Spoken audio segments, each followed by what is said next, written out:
আমরা এই প্রথমবার বক্রেশ্বরে এক রাত্রি ছিলাম। এর আগে যতবার গেছিলাম ততবার বক্রেশ্বর ঘুরে ফিরে এসেছিলাম তারাপীঠে। তবে এবার ইচ্ছে ছিল বক্রেশ্বর থাকবো আর বক্রেশ্বর থেকেই ট্রেন ধরে বাড়ি ফিরবো, তাই বক্রেশ্বরে ছিলাম।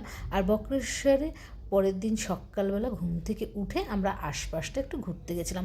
আমরা তো আমাদের এদিকে এরকম মাঠ জমি পাই না, পুকুরও দেখা যায় না, তাই জন্যেই সেই সব দেখতে চলে গেছিলাম গ্রামের ভিতরে।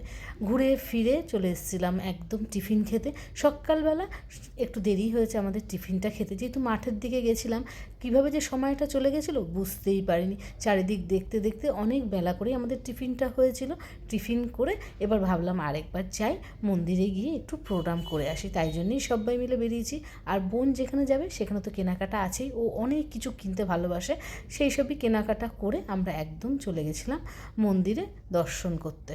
সুব্রত সকালে আমাদের সাথে যায়নি, ও মন্দিরে এসেছিলো, তখন মন্দির ফাঁকা ছিল, কিন্তু এখন কিন্তু মন্দির বেশ ভিড়।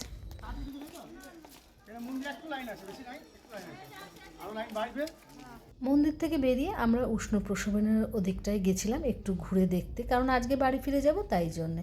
আর রাস্তায় পেয়েছিলাম অনেকগুলো তেঁতুল, সেগুলোই তিন্নিকে কুড়ি দিলাম। আমরা আর এখানে তেঁতুল কুড়াতে কোথায় পারি, ওখানে যখন পেয়েছি সুযোগটা আর ছাড়িনি। তারপরে বাড়ি এসে এবার জিনিসপত্র প্যাকিং করা, চারিদিকে সব কিছুই ছড়িয়ে ছিটিয়ে আছে, সেগুলো কি সুন্দর করে গুছিয়ে নিয়ে আমরা বেরিয়ে যাব। দুপুরে আর আমরা কিছুই খাইনি, যেহেতু অনেকটা বেলা করেই আমরা টিফিনটা করেছিলাম, তাই দুপুরে আর কিছু খাওয়া হয়নি। ভাবছি ট্রেনেই কিছু খেয়ে নেব। এখন স্টেশন পৌঁছাবো, তারপর ট্রেন আমাদের 1:45, সেখান থেকে একদম সোজা হাওড়া স্টেশন। আর কি বলতো, এই দিকটা এসে না এত ভালো লাগছে, এত সুন্দর পরিবেশ, খুব ভালো লাগছে। চারিদিকটা খালি তাকিয়ে তাকিয়ে দেখতে ইচ্ছা করছে।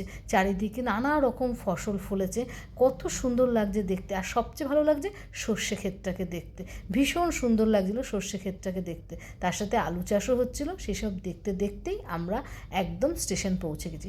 স্টেশনে আসার পর মনের মধ্যে একটা টেনশন হচ্ছে, কালকে ময়ূরাক্ষীতে উঠবো বলে অনেকক্ষণ ওয়েট করে ময়ূরাক্ষী না পেয়ে অবশেষে আমরা বক্রেশ্বরে একটা লোকাল ট্রেনে করে এসেছিলাম।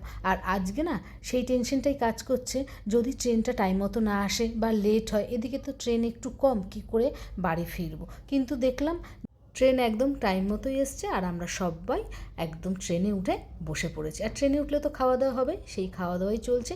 এবার একটা নতুনত্ব খাবার খেলাম, সিঙ্গারা দিয়ে আর পেঁয়াজ দিয়ে, ভালোই লাগলো খেতে। সিঙ্গারাটা বেশ ভালোই ছিল।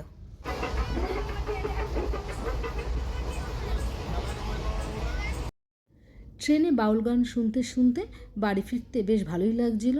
আর তার মাঝে খাওয়ার অর্ডার দিয়ে দিয়েছিলাম, যেহেতু আমরা ভাত খাইনি, খুব খিদে পেয়ে গেছিলো সবারই, তাই খাওয়ার অর্ডার দিয়েছিলাম। আর খাওয়া দাওয়া করে গল্প করতে করতে একদম পৌঁছে গেছি হাওড়া স্টেশনে। ট্রেন একদম রাইট টাইমেই আমাদের নামিয়ে দিয়েছে।